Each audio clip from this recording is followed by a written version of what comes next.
Sula, estou na fase de criar o meu próprio estilo e não consigo ter ideia de dica para achar o meu próprio estilo. É essa a pergunta confusa. É Tá, um não, ouroboros. faz sentido. Olha É um só, ouroboros de pergunta. essa coisa do estilo, ela é meio cretina, tá? Porque é o seguinte, toca música de filme de anos 80. Você não encontra o seu estilo, o estilo encontra você. Pam, pam, pam. O que acontece pra você desenvolver estilo dependendo, se for estilo de desenho, vocês vão ter que praticar. Vai ter que desenhar muito até você começar a achar soluções que tá confortável. Estilo de pintura, o que você vai precisar fazer é pintar muito. Pintar e começar a achar soluções que você curte. Começar a achar... Eu vou chamar de cacuete de pintura, sabe? Começar a achar, tipo, toda vez que eu vou fazer o vidro, eu coloco esse brilhinho aqui porque eu acho esse brilhinho bonitinho. E esses vícios, essas decisões acabam virando o seu estilo. Elas acabam mostrando como é que você pinta na hora de... como é que você pensa na hora de pintar. Então, o que vocês precisam fazer é realmente pintar. Vocês precisam produzir. Muito do estilo aparece na hora que você está convertendo o real para a pintura. Sabe? Muito dessas decisões vão aparecer enquanto você estiver estilizando o que você está vendo. Por exemplo, falando a respeito de estilo, eu não gosto de trabalhar com esses estudos que vocês estão vendo a gente fazer aqui com fundo branco. Então, uma das coisas que eu faço é fazer essa mancha no fundo. A mancha ela fica mais ou menos no range tonal do fundo da referência e ela dá esse aspecto de pintura que eu gosto bastante, sabe? Então, é uma das coisas que é meio do meu estilo, fazer esse tipo de ruído no fundo, sabe? E isso aqui veio do hábito de fazer estudo. Faz sentido? Então, não se preocupa muito em desenvolver um estilo. Se preocupa em produzir um pouco mais. Tente produzir coisas diferentes. Eu penso mais em direção de arte do que em estilo, sabe? Eu vou fazer um negócio mais mangá, eu vou mudar a direção de arte. Eu vou fazer um negócio mais Blizzard, eu mudo a direção de arte de novo. Então, a gente navega entre essas opções sem necessariamente ficar limitado a elas. O importante é você ter controle do que você está produzindo. E para ter esse controle, o que a gente precisa ter é experiência pintando, sabe? Então, bora praticar, bora pintar mais. Uma coisa que eu sempre lembro é que, tipo assim, tu pode achar que tu não tem um estilo, mas tu tem, tá? Exato. Que eu lembro, A sempre gente vou não lembrar enxerga. do exemplo do ovo. Aham. A Sula pintou um ovo e todo mundo sabia dizer que aquele ovo era o ovo que a Sula Era a pintou. pintura da Sula, exato. E era só um ovo de galinha, gente. Sério, Era só um ovo de um ovo de galinha, uma galinha. pinturinha, 5 minutos, sabe? E quando eu postei, o pessoal, nossa, eu consigo ver que é uma pintura sua de longe. E era só um ovo. Então, E a gente tem um estilo, a gente só não enxerga porque a a gente gente mesmo só não faz. enxerga, exato. Então, bora produzir mais. Bora produzir até a gente ter mais controle sobre essas coisas, sobre direção de arte, sobre o que a gente tá produzindo. Que vocês vão ter resultados mais interessantes. Próxima pergunta. Sula, estou com dificuldade para pintar objetos de cores quentes em cenas noturnas. Como eu uso a questão da luz quente na sombra fria neste contexto? Olha só. Em cena noturna, normalmente a gente tá carregando tudo de azul. Então você não vai chegar a entrar com amarelo. Você vai fazer a sua luz mais acinzentada. E a luz mais acinzentada, comparado com a sombra mega azul, vai dar a sensação de luz quente, sacou? Então não precisa passar pro amarelo. O que você vai fazer é que você vai limitar isso no cinza. Mas isso vai ser um desafio à parte mesmo. Eu super recomendo, nesse caso, dar uma olhada em cena de filme para você achar algumas cenas que tenham esse tipo de iluminação para você poder fazer uns estudos, que vai ajudar a explicar o que tá acontecendo, porque é um desafiozinho, sabe? Mas nesse caso, você não vai chegar a passar para nenhum tom quente de verdade. Você vai trabalhar muito com cinzas e azuis. Certo? Bora. Sula, como você controla as bordas dos pincéis com textura sem ficar umas manchas muito loucas? Isso aqui tem alguns bons hábitos pra gente fazer, tá? Uma das coisas é o seguinte. Três pensamentos aqui. Eu sempre uso esse pincel aqui de exemplo porque é o seguinte, ó. A forma como a gente usa o pincel no digital influencia a mancha que o pincel faz. Então se eu clicar e arrastar, eu faço essa mancha aqui, ó. A gente faz essa mancha, ela tem esse tipo de controle, esse tipo de borda. Se eu pegar esse mesmo pincel e eu, com a mão bem leve, eu fizer pequenos movimentos circulares, eu vou fazer esse tipo de mancha aqui, ó.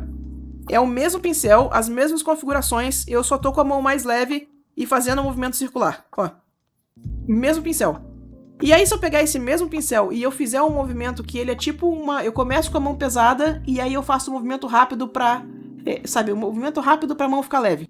Eu consigo fazer esse tipo de mancha aqui, ó. E esse aqui é pra eu pintar grama. Ó. Então, primeiro, pra você controlar o seu resultado, você precisa conhecer o seu pincel. Segundo, outra coisa que você pode fazer que vai ajudar bastante é quando você estiver pintando, normalmente quando o pessoal começa a pintar, eu vejo o pessoal fazer muito isso aqui, ó. Várias pinceladinhas com um pincel com opacidade que se sobrepõe e ela cria todo esse ruído aqui, ó. Cria toda essa informação aqui no meio da tela. Isso aqui costuma atrapalhar, porque cada uma dessas bordas aqui, ó, agora é uma borda na sua pintura.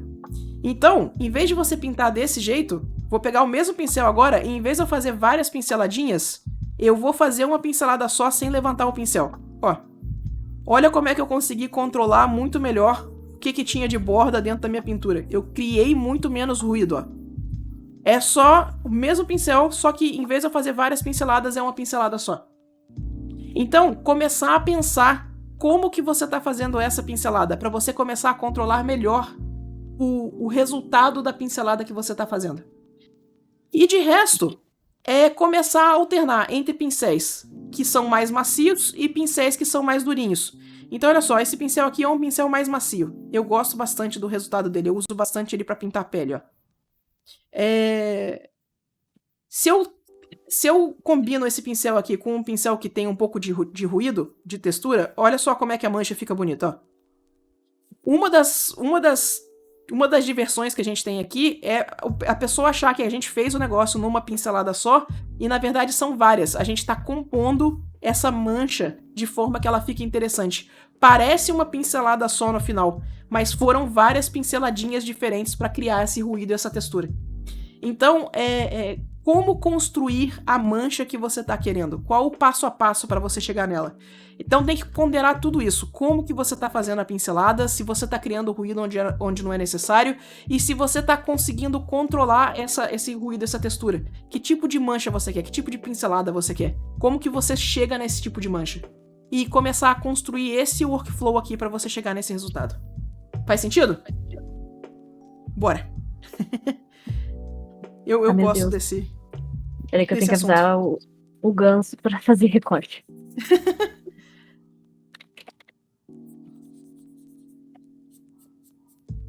Deixa eu ver quantos minutos. 46.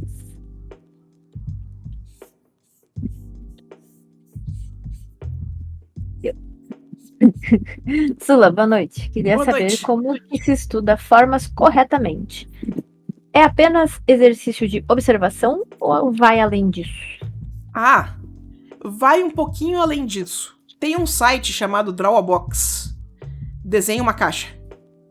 Ele é em inglês, mas as lições dele são bem facinhas de entender. Você passa no tradutor automático e você vai pegar bastante coisa de boa lá, sabe? E aí, ele vai falar a respeito de como você pode, por exemplo, fazer a caixa. A gente fala, por exemplo, desenhar a caixa é fácil. A gente vai vir aqui e a gente vai desenhar uma caixa e, pô, é só uma caixa. Óbvio que ela vai ficar correta. Mas aí você começa a desenhar várias caixas e você começa a ver que, cara, nem sempre essas caixas ficam tão certinhas, não. Ó, essa aqui, por exemplo, vai ficar torta, ó. Então, estudar forma é você ter muito cuidado com suas caixas. É você ter muito cuidado com a perspectiva. Você ter muito cuidado em como que você faz essas transições mais sutis. Eu gosto muito da coisa de estudar forma como sendo a gente tirar essa noção. Quando a gente começa a desenhar, deixa eu explicar isso melhor. Quando a gente começa a desenhar, a gente faz muita coisa de frente. Aí a gente faz de 3/4. E aí a gente faz de lado. E parece que só existe isso. E isso da forma é entender que existe 1 milhão de variações entre cada uma dessas etapas. Entre cada um desses meios aqui. Então você começar a desenhar a forma mais sutil. Começar a desenhar as perspectivas mais complicadinhas. Ó. Mais sutilzinhas. Começar a entender ponto de fuga. Começar a entender como que a perspectiva... Opa, pera. Aqui, isso. Começar a entender como que a perspectiva influencia na sua caixinha. Se a sua perspectiva tá coerente, se a caixa tá dando a sensação que é uma caixa, ou se ela tá com uma sensação que ela tá distorcida. Então, é mais do que um exercício de desenho, é um exercício de observação. Você começar a prestar atenção no que você tá produzindo e se essa produção tá correta. Não sei se existe uma forma correta. De novo, o que a gente tá fazendo quando a gente estuda desenho é aprendendo a enxergar. E esse aprender a enxergar é muito sacana. Ele é muito pegadinha, sabe? Então você tem que estar muito atento na hora que você estiver observando. Você consegue identificar uma caixa ruim? Essa é uma das primeiras perguntas que você tem que responder no desenho de forma. Caixa que não tá seguindo a perspectiva, sabe?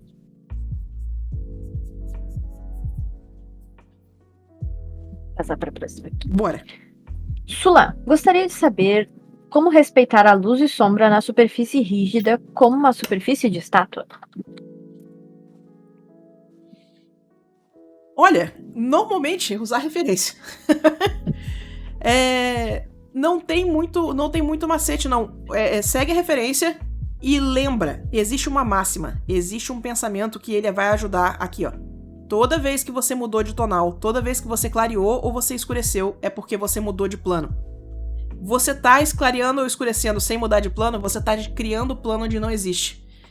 Você já viu, às vezes, quando a gente sombreia um rosto e a gente faz essa sombra aqui, ó, essa sombra perto do nariz aqui, muito profunda, e parece que o rosto da pessoa tá achatada? Eu vou mostrar como é que isso aqui acontece, ó. A gente vem aqui e a gente puxa essa sombra mais aqui, ó.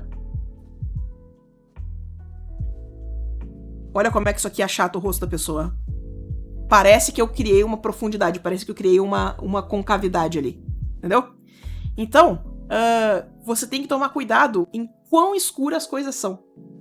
Em quão, sabe, o contraste do tonal que você tá fazendo. Vai ter umas coisas que precisam de mais contraste, vai ter umas coisas que precisam de menos e você precisa acertar isso com carinho. Então é muita observação. E lembrar que cada vez que você adicionar um tonal novo, cada vez que você trocar toda vez que você trocar um tom, toda vez que você... meu Deus, peraí. Deixa eu resetar aqui porque essa frase não saiu. Toda vez que você troca de tonalidade, você está trocando de plano. Se você está colocando mais tonalidades do que tem planos, você está fazendo o tal do overmodeling. Você está fazendo mais... você está criando informação onde não tem. Você está aumentando o contraste onde não tem. Faz sentido? Então, é basicamente isso.